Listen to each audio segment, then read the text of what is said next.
I read 100 of Marvel's earliest comics, and now I'm just gonna go talk about them. So I'm on CMRO, which stands for the Complete Marvel Reading Order.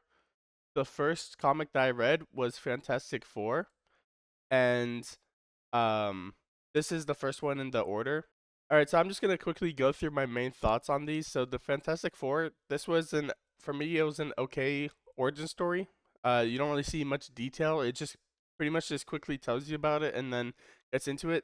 This was made in the 1960s. I believe this came out 19 yeah, it says 1961. So there's a lot of like you could tell how, like that it's very old, but as a first like superhero group of Marvel, this is actually pretty good for compared to what they had going on at the time. The next comic in the reading order was Fantastic Four and the Scrolls from Outer Space. So this one, I wasn't expecting the scrolls to be introduced so early since I know like the whole secret invasion plot line, but apparently there came out in the second one. This one was I like this one better than the origin story. You could see they had a direction they wanted to go with the team, and this one was pretty funny. Uh, there's a there's a lot of patterns that I see in these Fantastic Four books that are pretty like they get repetitive, but I like this one better than the first one. Next in the order is Tales to Astonish 1958, issue 27. So this is like the first appearance of the Ant-Man. He's not really developed as the Ant-Man yet. What happens is there's Hank Pym, and what he does is he creates a serum or like a potion that like shrinks him. And this story is more like a horror story where like the ants are attacking him, so he has to like get back to his lab to grow bigger. But it's a decent start. I'll give it that. All right, that leads us next to Fantastic Four number three. So you'll see there's a lot of Fantastic Four at the start, but this was their strongest comic at the time. So they're gonna be pushing this out, and they were at the same time they're doing this. They also had like different short stories. So this one was the Menace of the Miracle Man, which was I like the concept of the Miracle Man. There's a spoiler alert I'm about to go off of. Apparently, the Miracle Man just hypnotized everyone to think he was doing miracles. So uh there's a big pattern in these early comics where a lot of the villains do hypnosis. They have like radioactive stuff. A lot of them are commies because this is like when it was around the time of the Soviet Union versus the Cold War. So there's a lot of villains that are communists that you'll see much later on as well. And if they're not communists, they're aliens. If they're not aliens, they're aliens disguised as communists or communists disguised as aliens. So it's just a big pattern that happens. But in this one, the pattern was that they start off with is the hypnosis. Um, a lot of these villains, their motive is just to be better than the Fantastic Four. I believe this that was the motive of the Miracle Man. So this was a decent one, but the endings are not always as strong. Uh, they always have to find a way like for the Fantastic Four to beat them. So it tends to make like the ending a bit weaker. But that leads us to number four, The Coming of Submariner. And Submariner is actually the superhero name for Namor, if you're not familiar with him. So, but you may be more familiar with Namor. So, I actually like Namor as a villain. Um, he's more like he becomes less villainous because his motives aren't really villainy, if that makes sense. But in this one, this isn't his first appearance in Marvel Comics. Um, if we look, I don't think it'll show us because it's not in the order, right? So I think his first appearance was in one of like the Tales of Astonish, maybe, or like a Marvel comic. Because in this one, what happens is the Human Torch is reading a Marvel comic. That's something that happens in like these early comics. Like they reference other comics. So he's reading the tale of Submariner, and what happens is finds Submariner in like a homeless shelter. Sorry, I'm trying to like I've read this. This is number five. I'm on like number 100. So he's trying to trying to like he finds Submariner, and then he realizes Submariner. So he's like he knows that submariner lost his memory. He's in a homeless shelter. So he decides to put him in the water, and then I guess submariner, aka Namor, gets his memory back, and he also gets his powers back, and that just leaves him on like a bit of a little rampage. And then he also like kidnaps Sue Storm. I believe, I don't know if it's in this one. He's always like kidnapping Sue Storm because they have like a little thing going on. Even though Sue Storm is the fiance of Reed Richards, he has like feelings for Namor. I don't really. It's not really explained like why she developed those feelings. It's just like it just happens that like it's like a love triangle going on. Like she's unsure who she loves, but then both of them love Sue Storm. So it's a bit of a thing that happens in these issues. I mean, I haven't seen it develop. It develops a bit more later on, but I'm still only on like 100. There's other comics that it's not 100 of Fantastic Four. There's other comics that we're gonna see, such as Tales of Astonish. Um, this is like one that's unrelated to like the main, like the essential story. I'm not really gonna talk about this. Um, there's an order where you could actually just see all of the essential comic lines. So this is what I'm going off of now. Even though I read this one, I decided to stop reading like the all of them like 1, 2, 3, 4, 5 later on. Um, like because that would take me 30 years to read every single one of them. Whereas this essential order, there's only like 7,000 comics, so that take me like 5 years maybe. The main one there's over 30,000, so you can see the difference. And so I'm just gonna skip this one here. It wasn't really even that great of a story. You could even see the rating is just 2 star. I completely forgot what happened. So I might as well just skip that. This one though, Quag. This one uh was also just a random story. But it introduces us to Quag, who comes up later in like another story, I believe. So I'm just gonna skip that one. It was just like a random like these like mysterious stories. But here we have Incredible Hulk. Now this one is not what I was expecting when I started reading it. I thought Hulk is like you always think of him as the guy that he gets angry. You don't like you wouldn't like me when I'm angry. So I thought that this Hulk it would like be that, but since this is the first issue, it's not that. It's he what happens is his origin story is pretty much the same. He like goes and say gets hit by radioactive stuff, and now he has two personalities. One during the day he's Dr. Bruce Banner, and at night he turns into the Hulk. So it's every night he turns into the Hulk. There's also another character. Is the way he got hit by the radioactive stuff is he was saving Rick Jones. He doesn't. Rick Jones doesn't appear in the movies. I don't think. So as someone that comes from watching all the movies, when I read this, it was cool to like introduce like this character called Rick Jones, who's like pretty much the Hulk's like he's the only guy that knows that Bruce Banner is the Hulk. So it's like cool to see how he's helping out the Hulk. And at the same time, you have Thunderbolt Ross like trying to. I don't know if it's in this issue. I forgot what happened at. Well, I guess at the end, like Hulk goes on a bit of a rampage, and Thunderbolt Ross is trying to stop him. But that leads us to. I think we're gonna skip this one. This one was a Medusa.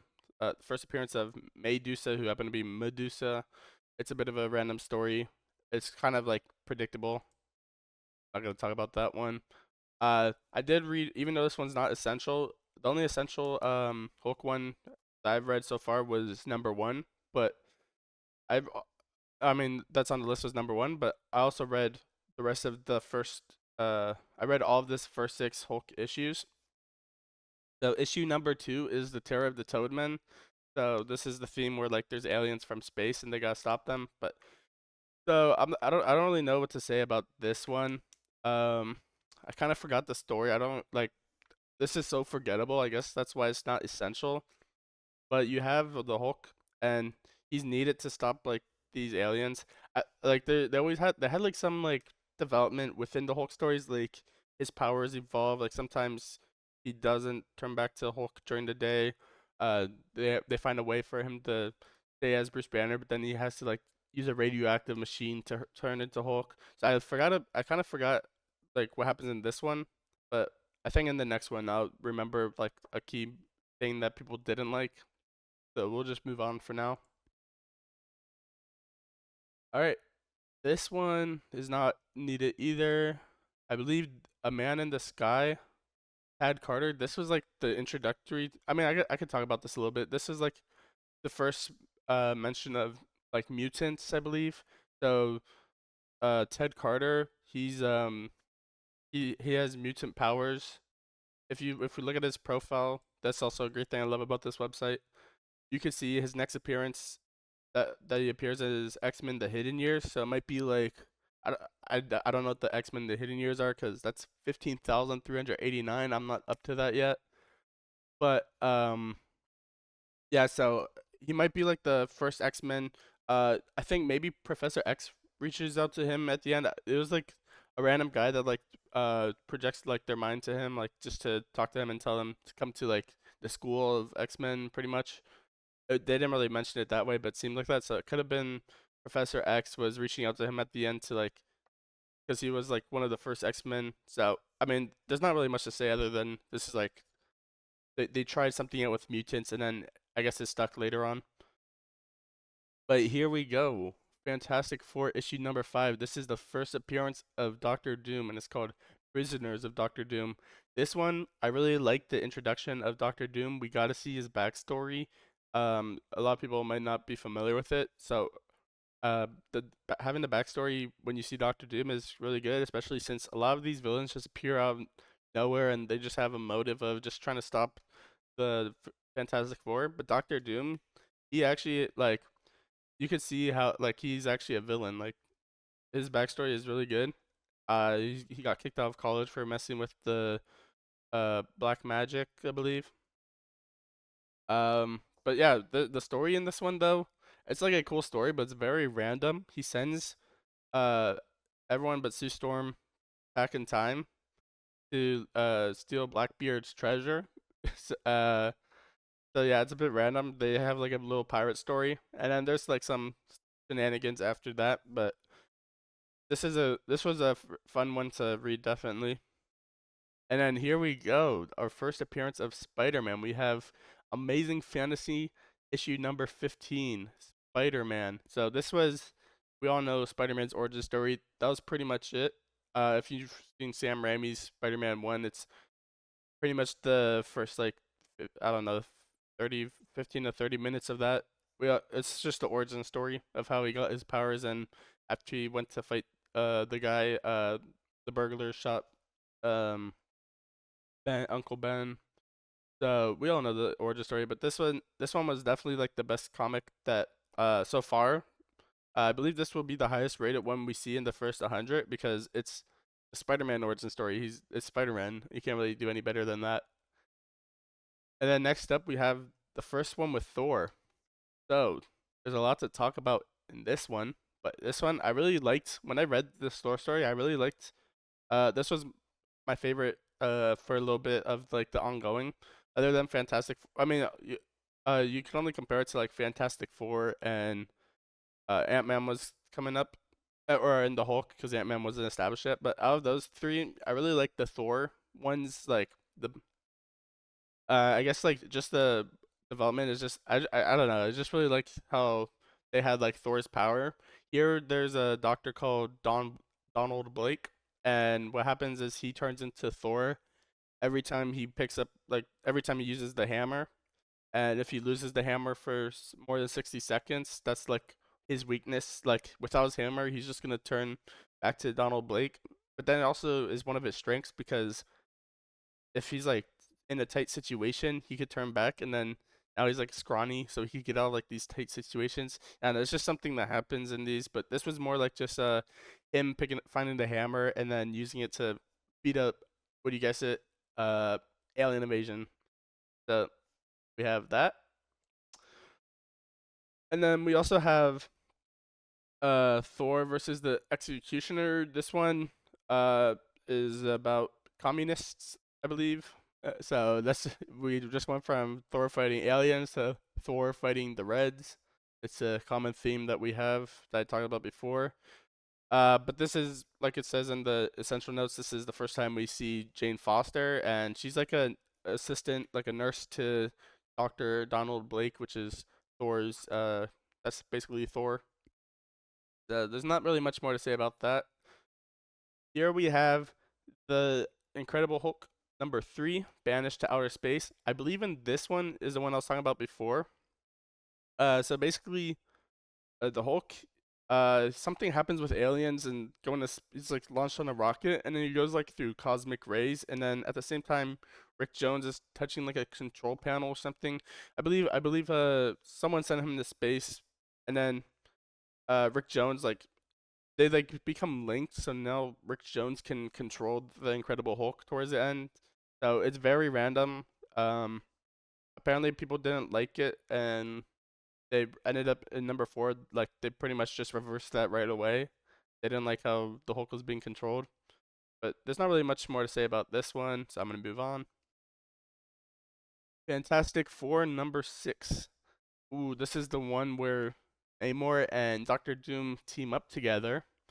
So this one, I really like the dynamic that they had teaming up. But spoiler alert, I'm just gonna keep talking about spoiler. I don't think if you're watching this video, you're not. I don't think you're really gonna look too deep into these, but these are the old ones, so it doesn't really matter. Uh, if you're worried about like the good ones, I know like are towards like the 2000s. I mean, these are still pretty good, but that's beyond the point. So in this one, Namor and Doctor Doom team up together to try getting back at the Fantastic Four. But obviously, Doctor Doom, he's more sinister. He ends up betraying Namor, and um, I believe he sends like yeah. What happens is he has like this magnet, and this is also another big pattern. It's magnets are everywhere in the Fantastic Four. I don't know if I mentioned that. No, not Fantastic Four, but in these comics. I don't know if I mentioned that before, but magnets are like the strongest thing at the time. It might have been impressive in the 1960s to have a strong magnet. Maybe that's what influenced it. But basically, they send the whole Baxter building, or at least I believe it was the whole building. They send that to outer space, and then I guess that's basically what happens. And then they have like some fighting. It's so hard to like remember all the small details. This one's not even an essential issue, so it doesn't even matter. But I just read it because at this time I was just reading all of them. Later on, I stopped like reading all of them because I realized it's really not needed if I want to get to the ones that I really want to read. So here, this is Tales to Astonish number 35, The Return of the Ant-Man. So this is where Ant-Man actually is his own superhero. So we had the one before with Henry Pym, aka Henry Hink Pym, but he's only called Henry Pym here. So we have this one where he just fights like this. I don't know. He just goes on like this is where he like starts controlling the ants and just starts doing tasks around the neighborhood. He's basically the friendly neighborhood Ant-Man. I don't remember the villain in this one is just yeah, it's a communist. Okay, so yeah, that's pretty much the pattern that we have here as well. So not really much to say here, except this is like where Ant-Man becomes like this is where you see his suit and everything. Ooh, next up we have our first appearance of Loki. We have Journey into Mystery number 85. So this is when Thor versus Loki happens. Loki here, he has pretty funny powers. He just causes like mischief around uh the area on Earth. He like I don't remember exactly. There's one part where he like he just turned every person into he took like the color of them, so it's like the comic. They're all just like walking white people like they're not filled in. I forgot what he called it, but basically they just had like their outline and then they're filled in all white. So it was a cool thing to see. Like it was kind of like a fourth wall break. Uh, Maybe like the only one I've seen so far, but not really. It's just like it's kind of hard to explain. But yeah, that's Loki versus Thor. And, at the end, Thor sends him to. He throws a hammer at him, sends Loki all the way back to Asgard, and his hammer returns. All right. Next, we have Fantastic Four: Prisoners of Kurgo, Master of Planet X. So let me see. Kurgo is this guy. Yeah, this one's very forgettable. I don't remember what Kurgo. Oh yeah, I remember. Basically, Planet X is like in danger, so they're trying to like have the Fantastic Four help them out. Very random. This is why it's not essential. I think at the end, the solution that Reed Richards, like, there's a lot of fighting, and I don't remember like what led up to this, but at the end, Reed Richards has the solution to just shrink everyone and send them to like a new planet because they had to shrink everyone to fit them on a rocket because there's like 5 billion of them.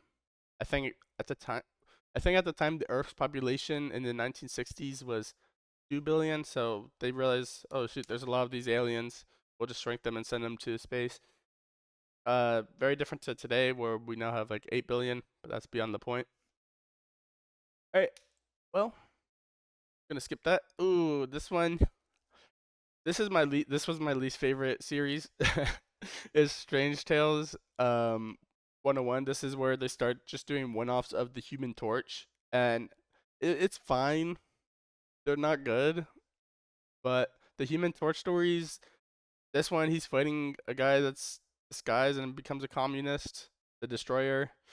He destroys things, then works for the communists.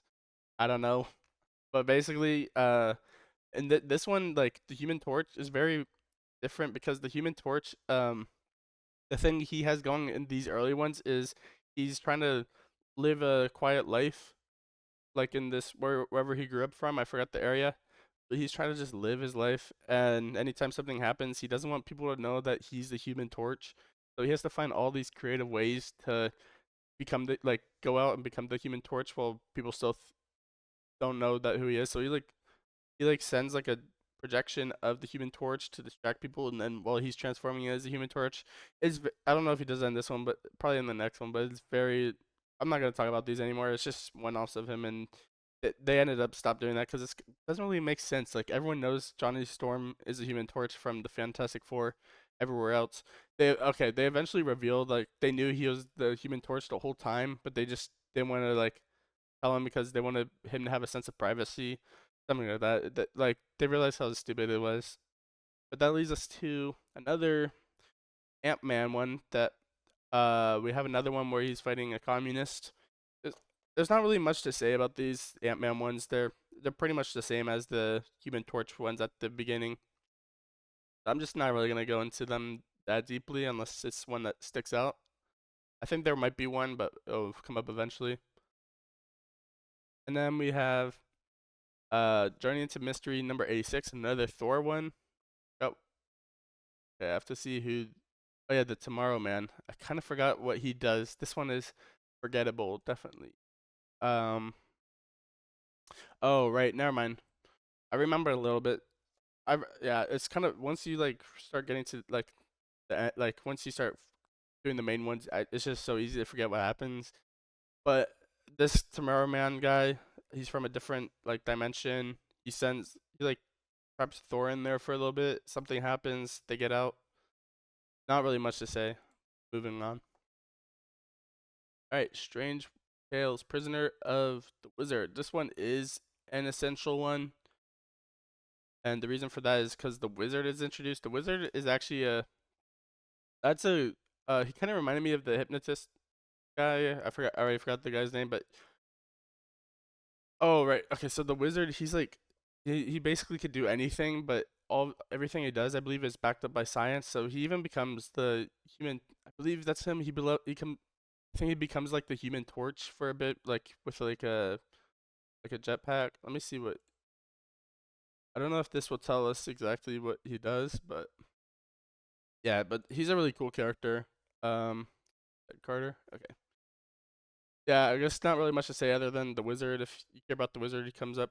You probably have more to do later on. They just want me to read it now so I get an idea of the character. And yeah, just gonna move on to the Incredible Hulk, issue number 4.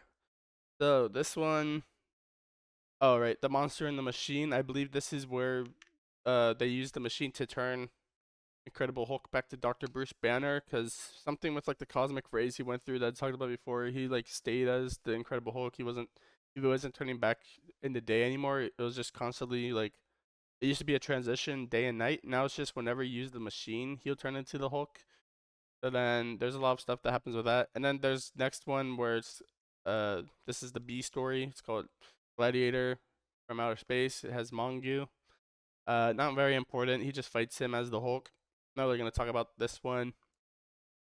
Ooh, but next up we have Prisoners of the Puppet Master, which is Fantastic Four issue number 8. And this one was pretty cool. The Puppet Master, even though he's a bit odd, he's really broken. Like his power is um insane. Like he has these puppets that anytime he molds something, he could just control the puppet.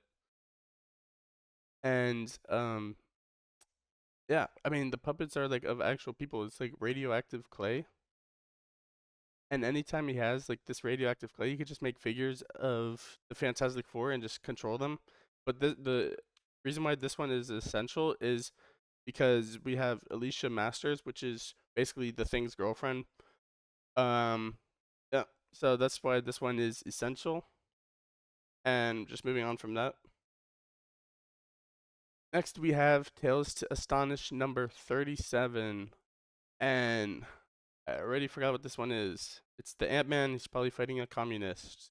All right, let's see. The Protector. Let's see if he's affiliated with the communists. Maybe not. Oh, no, never mind. I don't think he's a communist. I think he just, because he only appears twice. The next time he appears is in, like, the newer Ant-Man. So this one's really not even that important, but I'll just move on from that. Nothing really happens. It's just him stopping him. All right, Strange Tales number 103. We could skip this one. Prisoner of the Fifth Dimension. I believe I read this one. I don't remember when I stopped. I think yeah. I don't. I think I stopped like reading them in order like around 70. Um, I remember this one though. Zimu was introduced and Valeria. It was all right.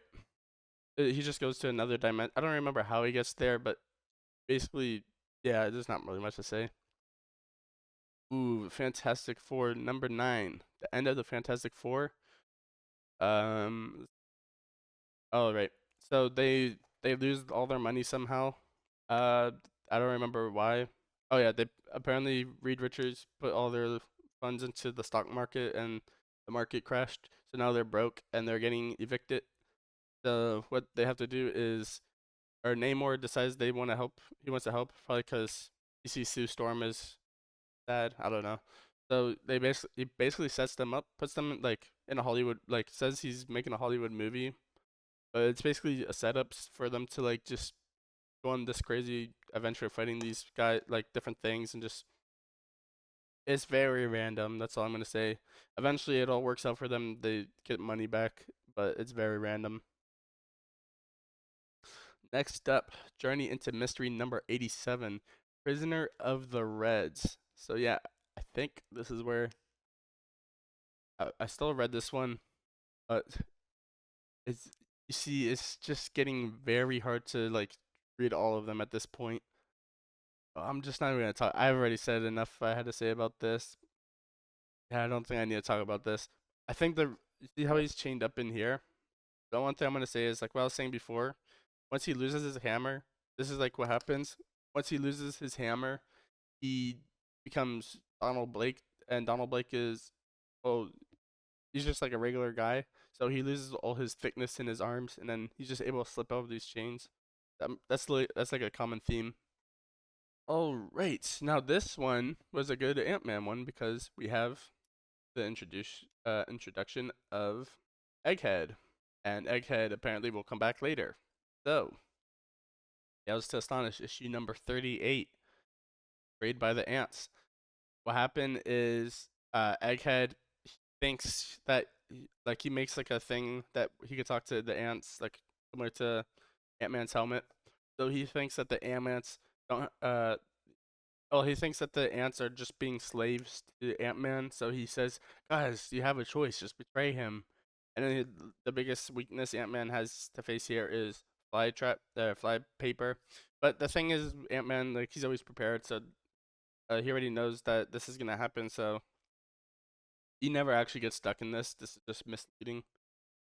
But basically, so the ants don't actually turn on Ant-Man because they're not just slave. This is like where you find out they're not just slaves to Ant-Man. They actually have a sense of loyalty to him because Ant-Man's like a hero. So they actually want to be with Ant-Man. So whoever whoever this guy was pitching to them, it didn't really work out. But apparently he shows up a lot later, so that's why I read this one. But also it was a nice story. Wasn't really received well, but it's alright for what the Ant-Man stories are. Alright. Incredible Hulk number 5, Beauty and the Beast. Got what happened here, but yeah, something with him capturing Betty Ross. Not really gonna talk about this one. Just the same story. Uh, and this one is the Hordes of General Fang, just the B story of before. Something where someone's trying to take over the world. Oh, it's this guy. He's like lives underground. Um, and the Hulk has to stop him, and he like takes everyone prisoner. Uh, he like has this one he has the Incredible Hulk enslaved for a little bit because he kidnapped Betty Ross. So the Hulk's trying to like if he doesn't do what this guy says, what Tyrannus says, then the Hulk is gonna what happens is he thinks that the Betty Ross will be hurt. So he's like basically this is where you see like the Hulk doing like being a slave. But other than that, it wasn't really that interesting. And now we have Journey into Mystery, Vengeance of Loki. So, what happens here is I believe Loki is able. Oh yeah, he gets him back to Asgard in the last one, but then he escapes Asgard. So then he comes back to Earth, and then he calls some more mischievous, and then gets them back to Asgard. That's pretty much all that happens here. Next we have Strange Tales number 104, A Story. Human Torch meets Paste Pot Pete. And the reason why this is essential, it might be because Paste, it doesn't tell us here. Usually, some of them tell you why they mark these as essential. But we have Paste Pot Pete. He shows up in 141 different things as a trapster. This one I really like. This one was one of the like. This was a better Strange Tales one. Uh, but yeah, nothing really. I guess a lot of things that happen here is there's a lot of fireproof stuff called asbestos. It's like a word that probably was popular back then. It might be asbestos. I don't know. It appears in these comics a lot. What basically it's the Human Torch's weakness because it means it can't burn. So everything covered in asbestos is protected. Um, yeah. If you know what this is, comment below and explain it to me. I'm not gonna Google it. I could care less. But basically, that's this guy. He just shoots glue. They get stuck to things. That's all I remember. Now we have Fantastic Four number 10, The Return of Doctor Doom. Oh, right. Okay, so this one, uh, we see Doctor Doom again. He goes to Dan Lee and Jack Kirby's office where they're working on the next Fantastic Four issue, and then he tells them to call up Reed Richards to have them, basically, so you see him, and what happens is, Doctor Doom swaps bodies with Reed Richards, so then everyone, uh, doesn't like they don't catch on, until like the end where Alicia Masters she realizes like she's like hinting like because she's blind so she like knows like she gets sense that it's not actually Reed Richards. Uh yeah, but it's basically just another wacky story that ends up with Doctor Doom being sent to space, I believe. No, it turns out no, that was the other one. This one, what happens is Doctor Doom's plan is like pretends like Reed Richards is going to enhance their power, like the rest of the Fantastic Four's powers, but really it's a shrink ray that's gonna shrink them like to affinity. So basically, what happens is Doctor like they turn it on to Doctor Doom at the end at and then he shrinks into nothingness. So like the next time you see him, Yeah. So that's pretty much the end of that. Next we have another Ant-Man one. I did read this one. Basically, the villain here is a radioactive beetle that basically is trying to take over the world with different insects. Luckily, the ants are still loyal to Ant-Man. But yeah, this one was pretty good for an Ant-Man story. They're starting to get better, but there's not really much more to say than what I already said. I mean, the beetle isn't a communist, so at least they have that going for them. Then we have Strange Tales: The Return of the Wizard. So this is just basically a sequel to one of the previous ones. Cool. Gonna skip this one. There's not much to say. Uh oh yeah, I think the wizard was the communist. I don't know. That's all I'm gonna say about that. Okay, here we have Journey into Mystery number 89, The Thunder God and the Thug. So I'm gonna have to remember what the thug is. Thug Thatcher. Yeah. Um this one not very important. I don't even remember what happened. So it says, yeah, it's a gang boss is wounded during escape. Police. Oh, right. Okay, so what happens is this guy uh kidnaps Donald Blake to like help him out, and then once that happens, they don't realize they just brought Thor into like this area to just beat them up afterwards. Okay, so there's not really much to say about that. Nothing important. But here we have Fantastic Four number 11, The Impossible Man. So I believe The Impossible Man. Hmm. This is where I start to forget everything of like these ones. Uh, right. So the Impossible Man pretty much has. I don't remember how they beat him, but basically the Impossible Man just yeah, he basically could just like. Well, oh, I remember. Okay, so he comes to Earth because in his world, everyone there's like no danger or something because like everyone has the ability to just evolve. Like they evolve like fairly quickly. Like they evolve like in a split second to overcome any situation they're faced. So he basically comes to Earth so he could have some fun and like uh the Fantastic Four are fighting him and he's just evolving to uh like counter them. But what happens is the Fantastic Four see he's having fun while this is happening, so they decide the way to beat him is just to ignore him. And by ignoring him, he's no longer having fun and he becomes bored. They also tell like the whole world to ignore him, so he's not gonna like go around just like focusing on another person. The whole world just ends up ignoring him, so he's like, oh, okay, this is boring. I'm out of here. And then pretty much the end of it. The B story for this one though is fantastic. A visit with the Fantastic Four. I think I might have skipped this one, or no, I didn't skip it. I just read past it. What happens is, oh right, this is just like a them. I did read this one. This is just them answering fan mail, and they this is like their way of addressing everything wrong with like all the things they people don't like with the issue. So it's just them addressing it, and yeah, that's that. And then Tales to Astonish number 40, the day that Ant-Man failed. Okay, so this is like what happened here is Ant-Man the way to catch someone, Ant-Man decided he's just gonna fake like a pancreatitis or is it like his pancreas burst or something. So he's like, oh sorry guys, I gotta back out of this. So then they think he failed, but really that was just his way of uh oh appendicitis. His appendix I don't know why I said whatever. His appendix bursted.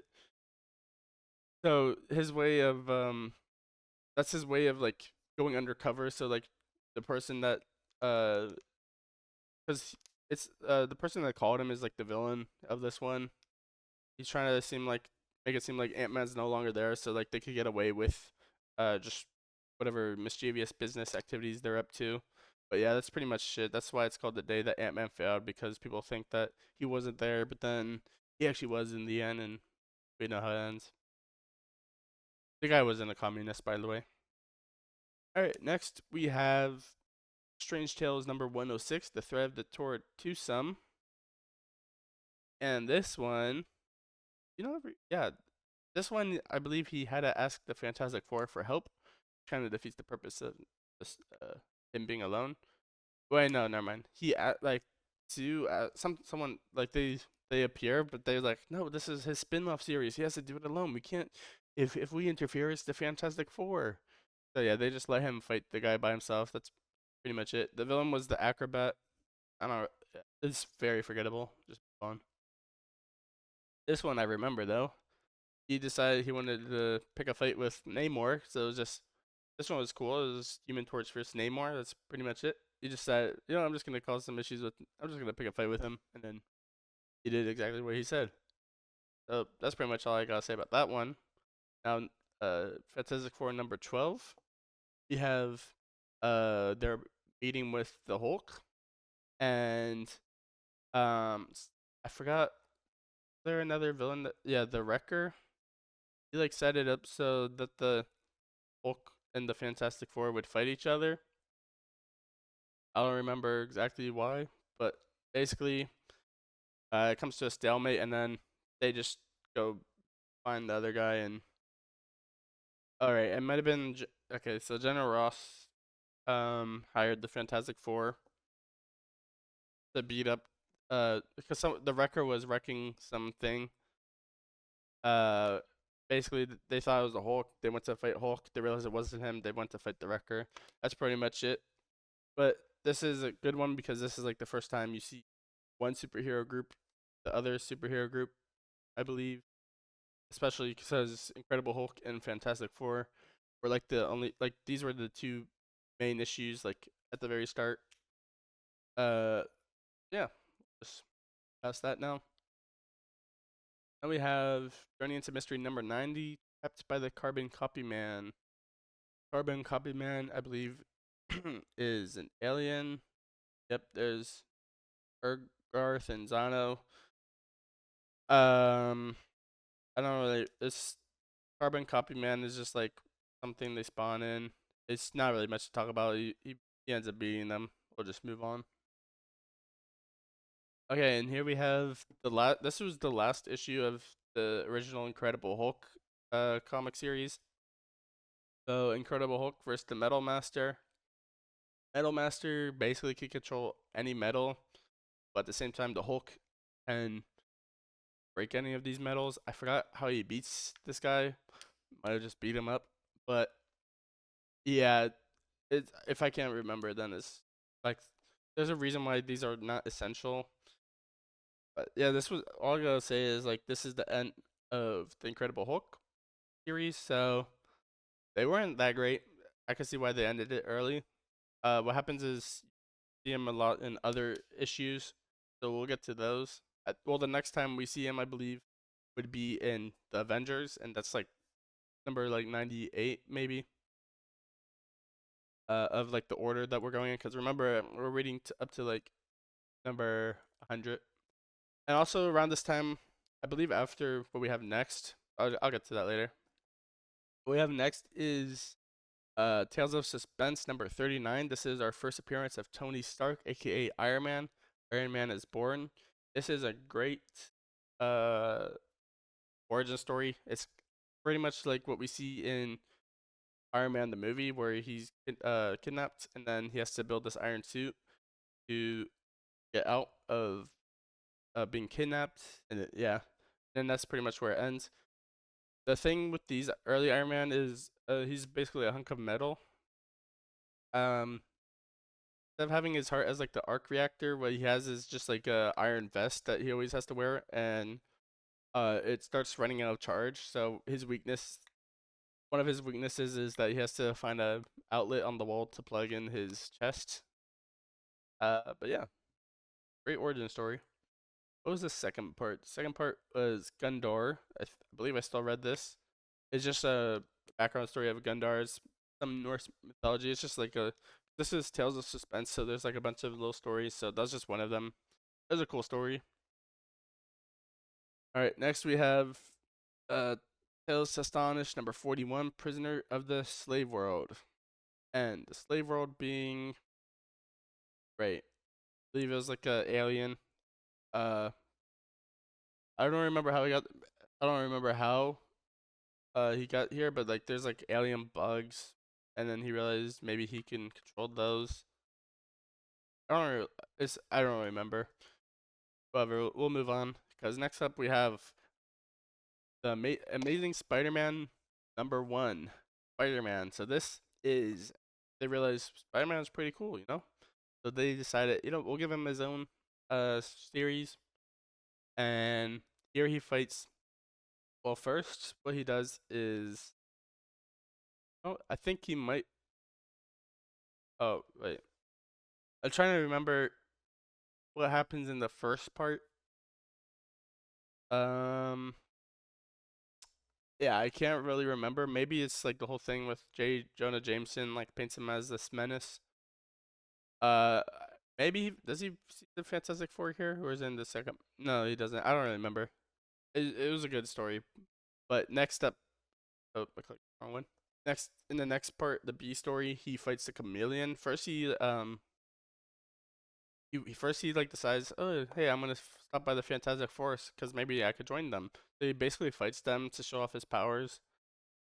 But then at the end, the chameleon shows up, and the chameleon has this whole thing where he like pretends to be Spider-Man. And chameleon's a really cool villain. I didn't think he would be like the first one, but I'm glad that like he evolves later on. But yeah, so it's basically oh yeah, because in the A story, like Spider-Man's painted as this menace, so in the B story, Chameleon's trying to use that to his advantage to like, because if you could like have the his like robbery mission backfire on Spider-Man. So that's pretty much what's happening there. And then we have Journey into Mystery #91. Might have been this one actually where Thor shrinks down and gets out of these chains. It's just something that happens a lot. There's not really much to. No wait, actually here I forgot. This Sandu guy is being controlled by Loki from afar because Loki can't actually leave Asgard anymore. But he still has this thing where he can like project his powers onto other people. So there's this guy called Sandu who's like already like a magician kind of guy. So he just enhances his powers, and now Sandu could do anything. So then I think the way that Thor Sandu is he like throws his hammer at Asgard. It like hits Loki maybe something like that. It's just very random. This is where like at the time where I was like just starting to realize I don't have to read all of these. This painter, Strange Tales, the painter of a. Okay, yeah, this one, I, s- I think I skipped this one. No, wait, I might have. No, I didn't skip this one. I was. This is where I was like, okay, I gotta skip this. This is getting too much. This is like one of the lowest rated ones as well. Basically, he just paints things and they come to life. So I still read this one, but it wasn't very good. I don't really like I wasn't really paying attention because I was trying to once Spider-Man came out, I was like I just want to read the Spider-Man one to be honest. But Strange Tales #108, The Iron Warrior. Which one? This. Oh yeah, I didn't even read this one at all. Oh wait, because the place I was reading it didn't have this story, so I just it's really not even that important. I'm not gonna read it. Next we have Duel to the Death with the Vulture, Amazing Spider-Man #2. So this one, Vulture, he's basically just this guy that flies around and starts stealing things and flies off. It was a cool story to watch Spider-Man fight him. Um, I don't really remember like other than that, it wasn't really nothing really happened. Fighting, it's just like one of those times where Spider-Man just fighting. Then we also have Spider-Man versus the Tinkerer. This one was also cool. I kind of already forgot what the Tinkerer does. Um, but yeah, yeah. I mean, let's see. He has otherworldly inventions that even science. Yeah, I kind of already forgot, but it's like these things are like these stories aren't the ones you really like. It's just one-offs that you just enjoy during the time. It's not really that important to remember them. The character, even though I kind of don't really remember the character, but once he appears back, I'll remember him. It's just I was reading so many, and also like once I read so many, I just start falling asleep. So I might have start falling asleep while reading this one. But here, going on, we have Fantastic Four number 13, the Red Ghost and his indescribable super apes. So this one is, I remember this one. Basically, there's this guy that the Red Ghost. He made these. He basically worked on these. Oh, he's a communist, by the way. I forgot to mention that. But yeah, you can even tell by his like outfit here.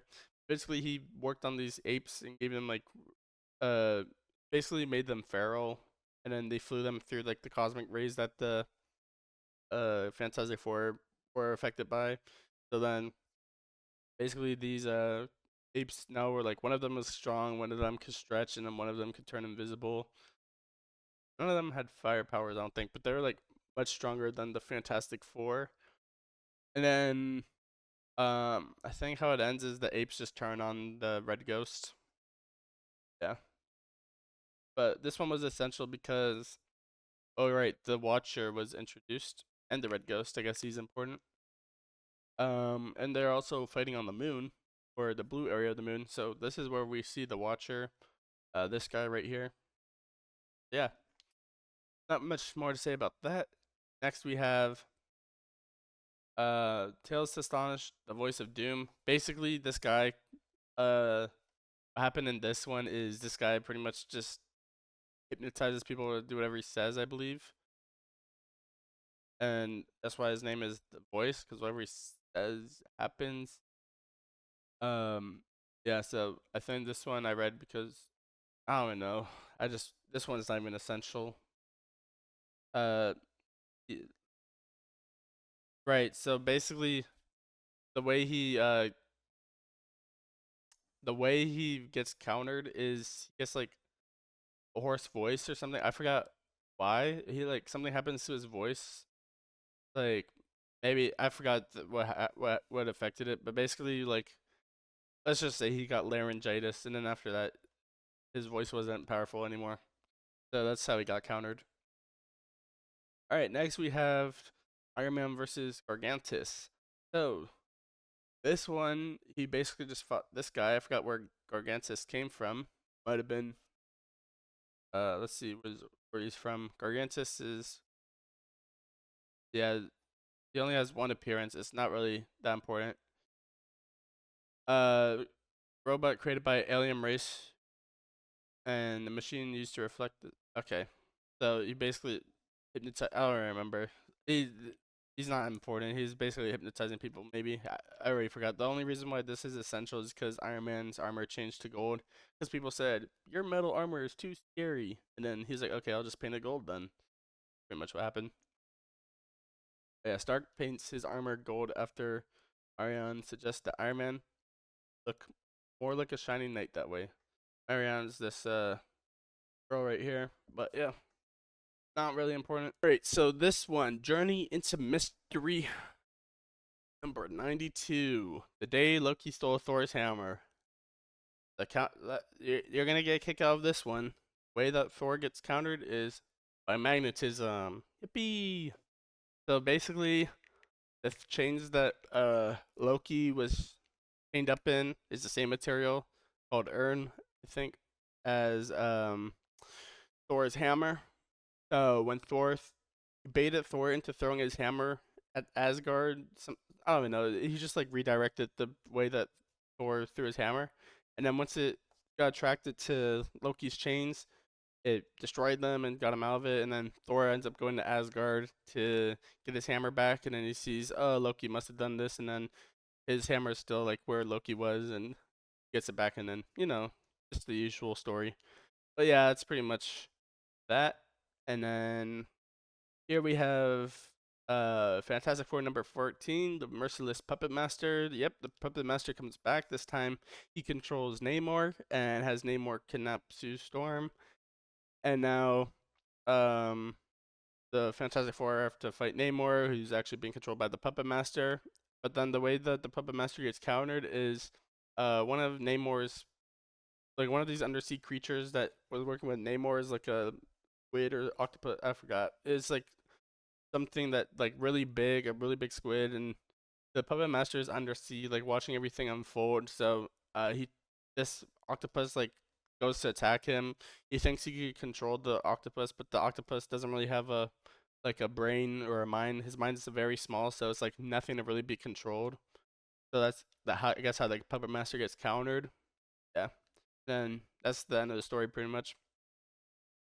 Next up we have Tales to Astonish the Mad Master of Time.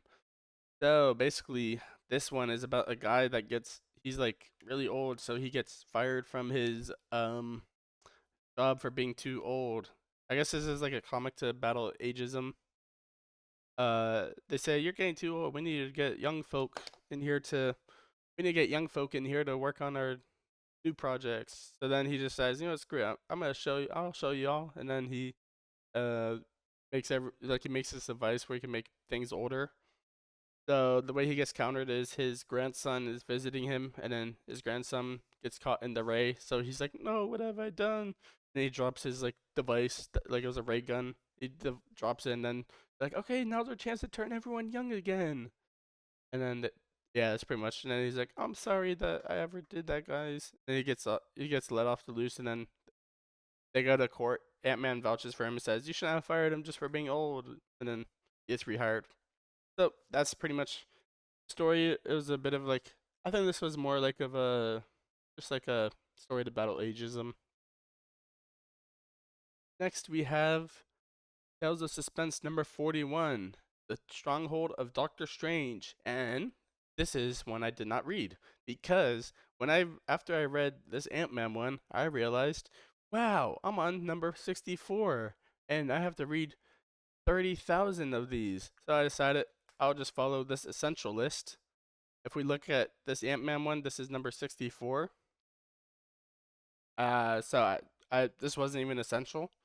So I decided, screw it. I'm gonna skip the rest. Go to Amazing Spider-Man number 3. So this is one I did not read. This is also one I did not read. Um, because you can see they're getting a bit repetitive. It's just the same story, different guys, different outcomes. But you can't really blame me for not reading them.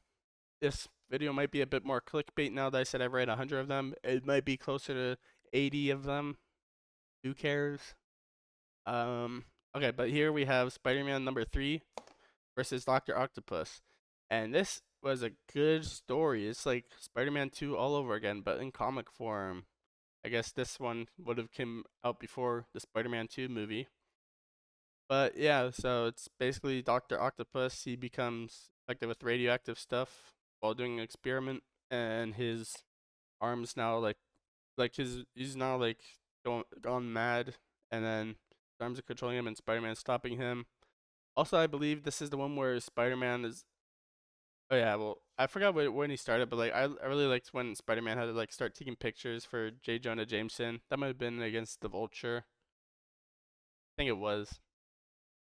But yeah, so Spider-Man ends up beating him. We know how this turns out, but I really like this one. This is like another high-rated one. There's a trend with the Spider-Man how they're like like you can see they're way better than the other stories. But next up we have Sorcerer in Pandora's Box. I skipped that. Um, the Strange Tales one.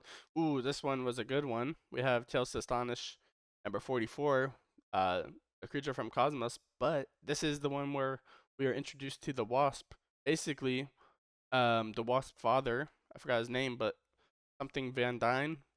He attracts. He like has a ray that attracts this monster um to Earth, and then this alien.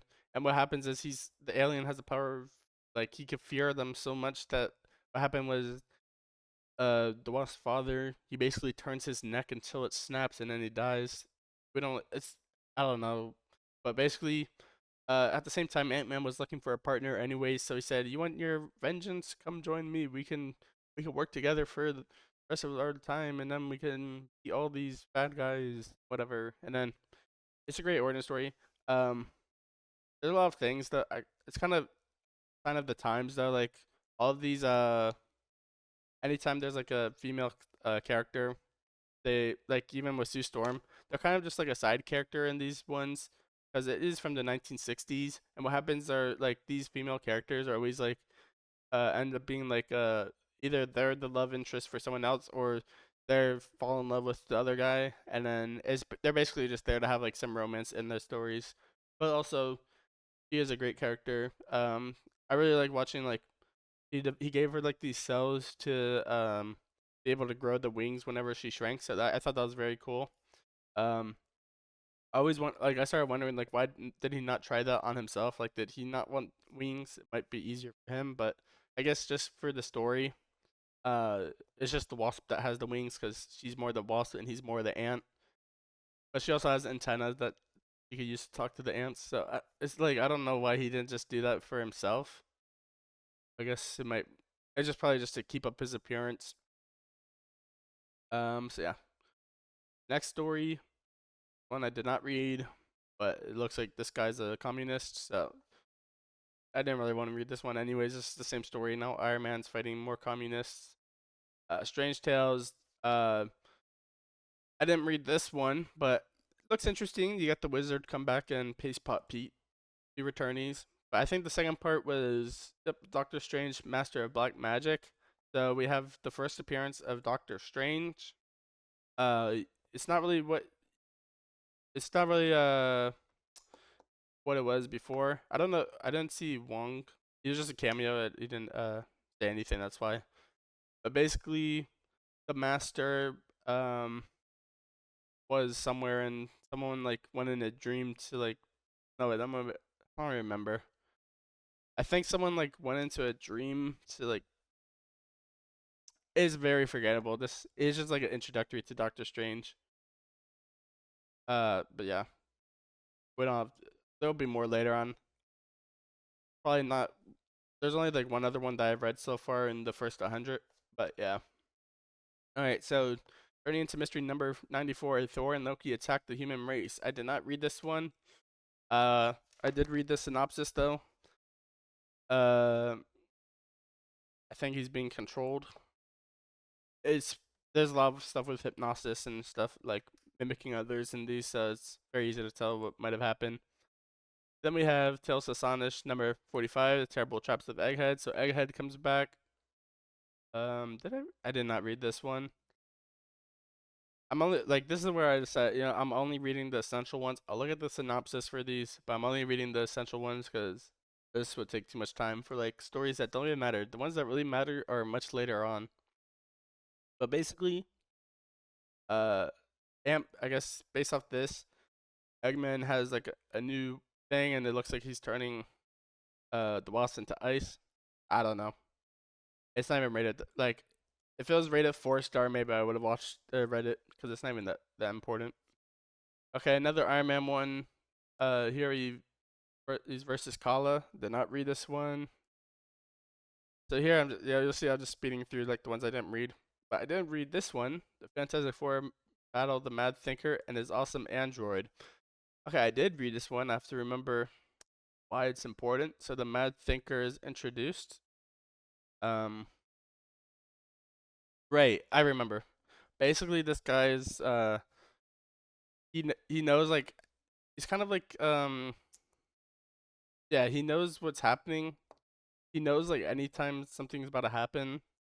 So like he could say in like 10 seconds you're gonna have to sneeze, something like that. So like he just knows everything that's gonna happen, and um the way he's defeated though is he doesn't take into account human emotion. I believe that was the thing. So like yeah, so he gets countered. It doesn't really make sense, but that's how he's defeated. Because everything he does is like very strict mathematic and predictable. Human emotion cannot be predicted, so that's how he gets countered. I believe that's how it went. But next up we have Strange Tales number 111. This is focused on the Human Torch. Did not read that, and but you'll start seeing here the Strange Tales start becoming Doctor Strange stories. So this is where Doctor Strange fights Baron Mordo, and I believe they're astral projecting. Baron Mordo is trying to kill the Ancient One, who is called the Master in this one. So uh Doctor Strange astral projects to like stop him, and then he says, "Okay, I'm gonna go find your body," and then Baramoto's like, "No, I'm gonna get there first," and then Baramoto ends up just leading him to Doctor Strange's body, not Baramoto's body, and then I guess that's like how he gets stopped. They just know where he is. I don't really know. Also, Doctor Strange has like the amulet. That's like where most of his power comes from. Is like these Doctor Strange early stories are, if since they're in, I don't know, it's like just a C story. They're very short and not much there. It's just more a way for us to get to know the characters. They're not really that great. Next we have Fantastic Four number 16, the micro world of Doctor Doom. I mean, I was thinking about reading this one, but I was like, okay, do I really have to read all of these? Like, I was thinking like maybe I should read this one even though it's not essential, but I decided against it because if it's not essential, that means it's really not important. But I did skim through it. Basically, they go to uh does it tell us what it's called here? The microverse. Because remember in the last one that I talked about with Doctor Doom, he got shrunk really small, and so now it's kind of like the quantum verse in a way. But here it's called the microverse. So apparently Ant Man shows up. Um, Makes sense because they're in like a small area. I guess I don't really know why they like.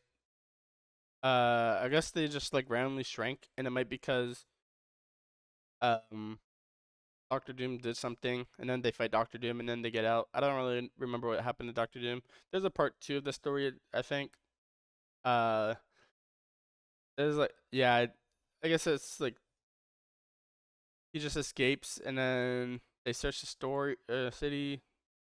I don't even know. I didn't read this. I'm gonna be completely honest. I didn't really feel like in going through that second part. But next up, we have Journey into Mystery number 95, the Demon Duplicator. So another pattern. I didn't read this one, but another pattern. It seems like just like mimicking others. Skip that. Um, I did not read this one. It's another Ant-Man and Wasp. We'll just skip that. I don't want this going on for too long. Tells us suspense number 44. Iron Man faces the menace of Mad Pharaoh. Well, I did not read this one, so I'm gonna skip it. Okay, so I did read this one. Fantastic Four number 18. You can see marked as essential issue. A scroll walks among us, and this one, yeah. So this one, the scrolls come back, but this time they send a super scroll down, and a super scroll is able to mimic people's powers. So he mimics the Fantastic Four's powers, but he's even stronger. So the way that the Fantastic Four beats him, they realize that there's like rays being transmitted from space to make the scroll stronger. So what they do is they jam the signal, and then the scroll becomes weaker, and they're able to beat him.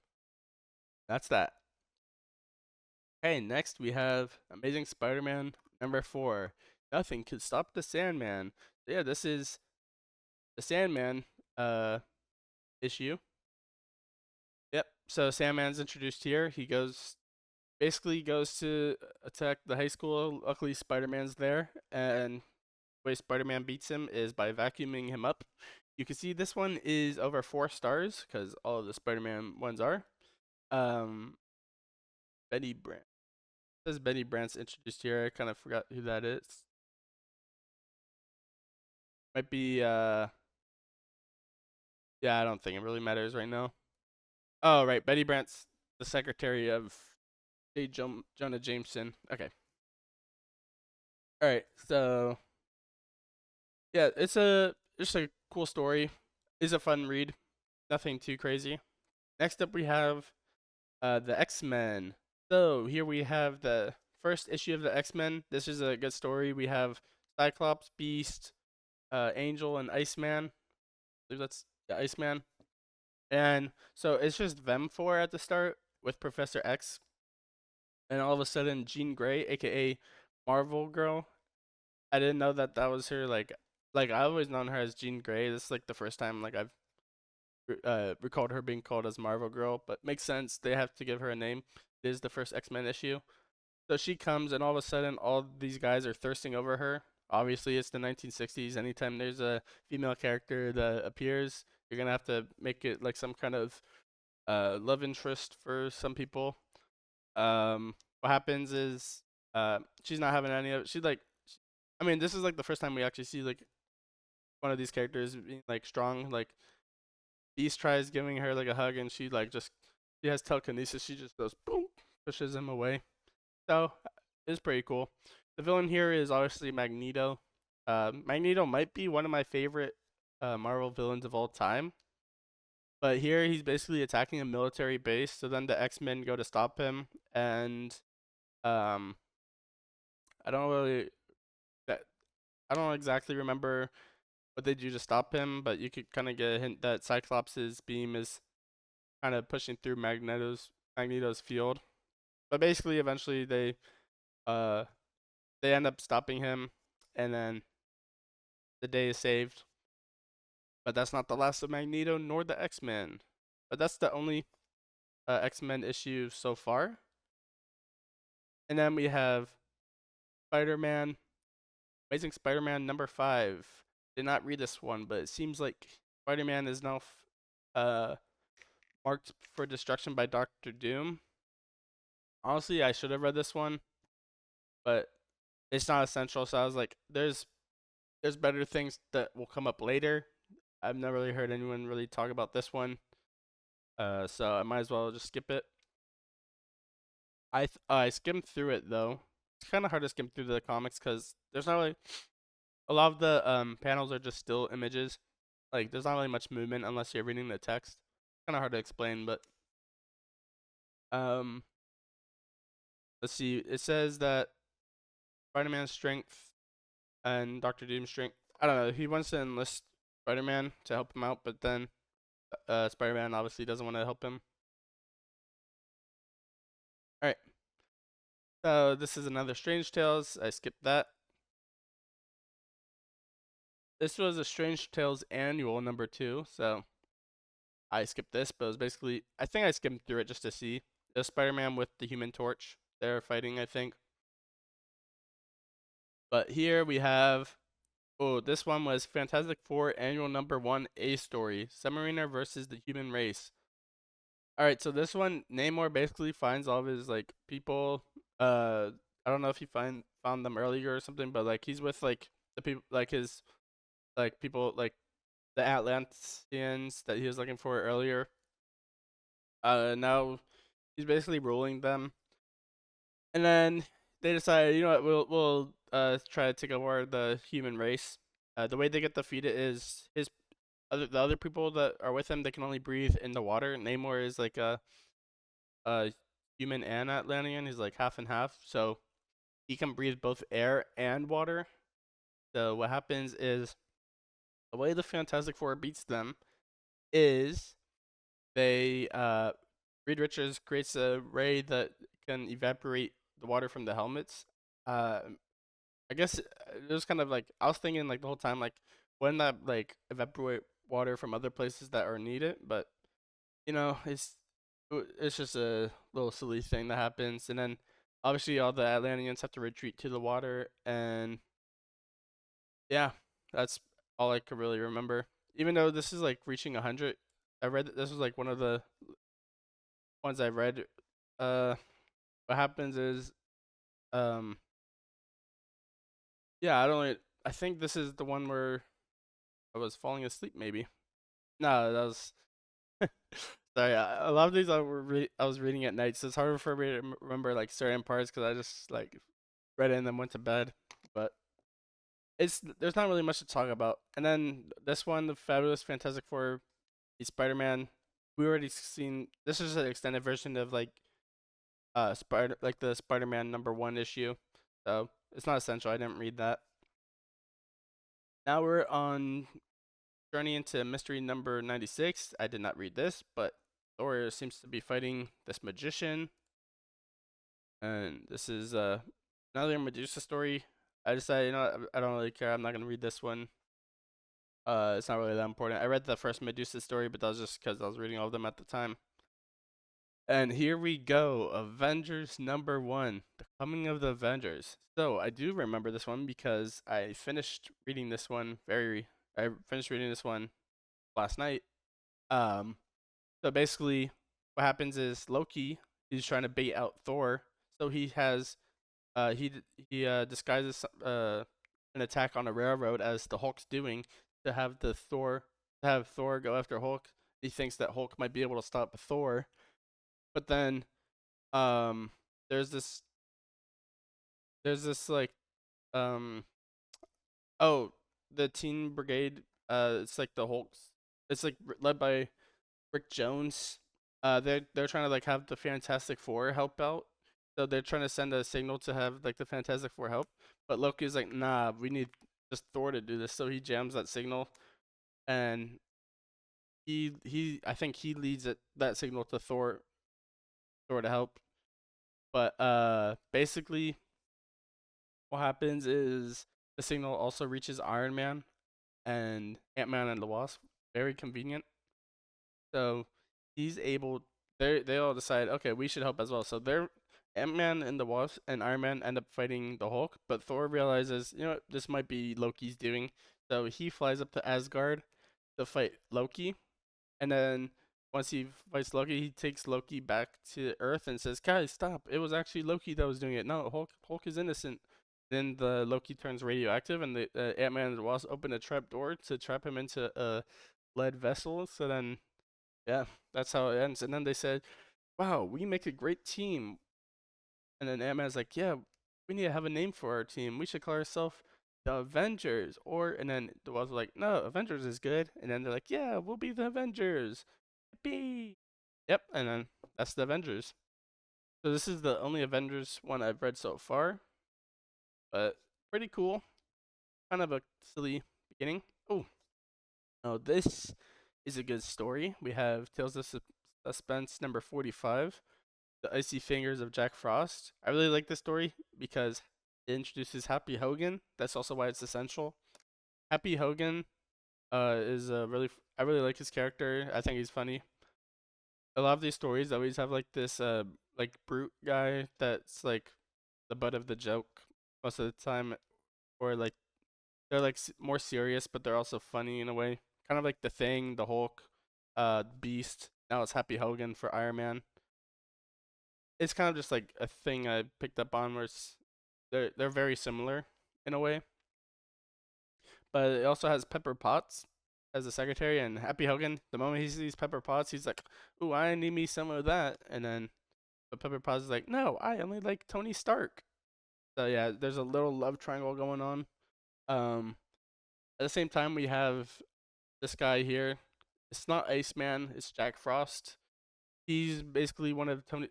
Also, this is a cool story because it's like kind of like the movies where like someone's trying, like one of they used to work for Tony Stark, and then now they're trying to get back at him. Basically, this guy is trying to get more money from Tony Stark, and then they caught him trying to steal it, so they fired him, and then he came back as this Jack Frost guy, and he was freezing everything. Um, I don't remember. I think the way that Iron Man beat him was like by exploding. It was like something got really hot. Maybe they exploded the. I don't remember. But the main thing that stuck out was Pepper Potts and Happy Hogan. Then next up, Tales to Astonish number 47, Music to Scream By. I did not read this one at all. Or skip that. Strange Tales, Coming of Plant Man. I did not read that one. But now we have Fantastic Four, number 19, Prisoners of the Pharaoh. So this one was cool. It's a little time travel story with Ramatut. They find that like there's missing history of Egypt. So and they see like Reed Richards saw that there's a way like one of the pharaohs' blindness got cured by some radioactive thing.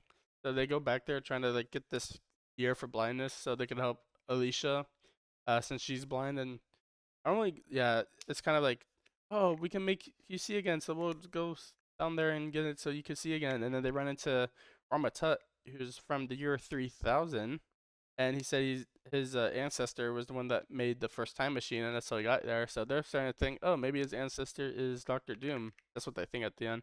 Basically, this ray gun enslaves them, so they become slaves for him. But then even Sue Storm becomes a slave. But then the thing, like he has this thing I didn't mention before, where sometimes he randomly transitions back to Ben Grimm, like his rock formation, like just he just turns back to a full human. So like whenever that happens, that's how he gets out of like hypnosis.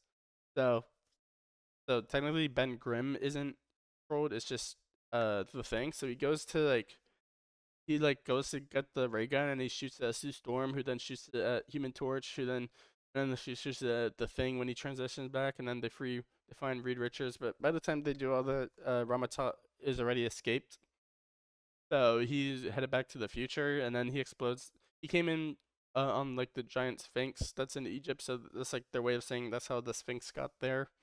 Cause that's like part of his time machine, but then he left that behind because like the time machine was just a little capsule inside of that. But pretty much, that's what they do, and then they finally get the cure to blindness. It's radioactive though, so apparently when they go in the time machine, that time machine wasn't developed for them to be able to bring radioactive stuff back. So I think our review here like kind of talked about that. You want to read this, but yeah, it was kind of stupid because like like the whole point of the story, I guess, is just defeated by like that one little thing that was never talked about before. So yeah, they didn't have the cure for blindness, but uh, they're like, it's okay, at least we have each other, yay! And next up, we have Journey into Mystery 97, The Lava Man. I did not read that. I did read Journey into Mystery number 97 B story though, Home of the Mighty Norse Gods. This one, what happens here is just a backstory of like how Odin came to be, like his whole ancestry, and the ice giants. Here they're called the frost giants. But yeah, just a quick story. And you'll notice that this is now number 100, which brings us to the end. This is the next one I have to read. So that's yeah. I guess we're all caught up on where I'm at in this. Sorry that this video was too like it was very long, but I wanted to talk about everything. But now since I'm only reading the essential ones, if you guys want to see more, just let me know. Leave a like and subscribe, and I'll catch you up on the next ones I read. All right, bye.